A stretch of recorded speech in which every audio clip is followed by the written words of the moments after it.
clavicule de quel côté? De ce côté toujours.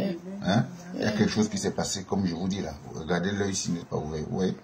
Je vous ai dit ça, que c'est des fractures assez rares chez les enfants. Chez les nouveaux-nés. Vous voyez? Vous allez examiner ce bébé. Donc, comme je vous ai dit, vous voyez que cet œil est bien ouvert, celui-ci ne s'ouvre pas au même moment. Hein? Voilà. On va donc examiner la clavicule. Vous voyez que là, il y a une tuméfaction. Vous voyez que là, il y a une tuméfaction. Vous voyez bien ça? Vous voyez? Il y a une tuméfaction là. Apportez-moi un compresse, je vais nettoyer cet enfant. Voilà. Voilà la tuméfaction. Vous voyez ça? Voilà. Voilà. Donc ça, c'est le bout. Ça, c'est le bout proximal. Le bout proximal de la...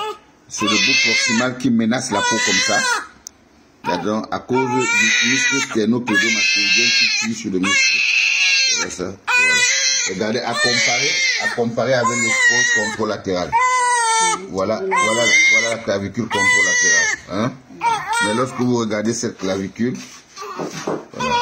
Lorsque je mets le nez comme ça, vous voyez là, il y a une boucle là. Vous voyez cette boucle là. Voilà, donnez-moi la compresse. Maman, tire un peu la tête du bébé comme ça. Tire un peu la tête du bébé comme ça. Je vais nettoyer ce bébé. Et la peau monte la tête. Enlevez, dégagez la tête de l'enfant. Ça fait tout la force. Ça va, maman, ça va.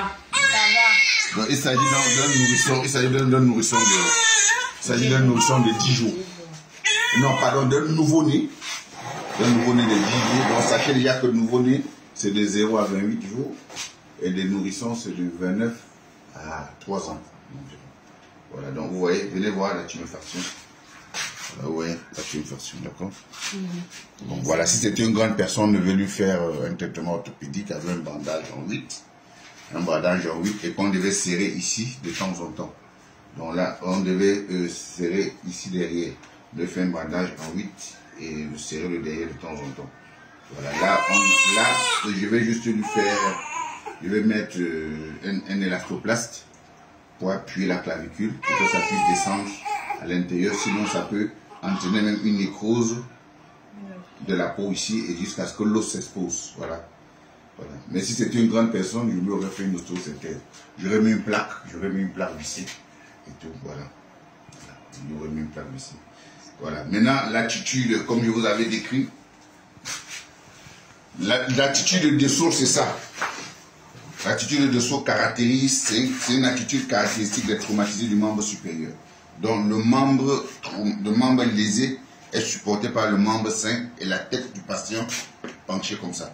Également, lorsque quelqu'un soit une fracture de la clavicule, soit une fracture de l'humérus, soit une fracture des deux os l'avant-bras, voilà comment il arrive aux urgences. Le membre sain supportant le membre lésé, la tête penchée de ce côté.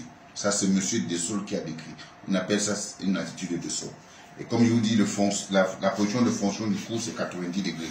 Donc, chez cet enfant, nous allons mettre le bras comme ça. Et nous allons mettre de l'élastoplaste. Voilà, pour permettre la consolidation. Il y a donc un véritable cal qui va se former là. Ce cal sera disgracieux, mais avec le temps, le remodelage va se faire. Et puis, la surface de l'os vont se régulariser. Voilà, c'est ce qu'on peut faire. Donc, il n'y a pas d'opération ici. Et sachez qu'au niveau de la clavicule, l'os de la clavicule, généralement, a un petit canal médulaire.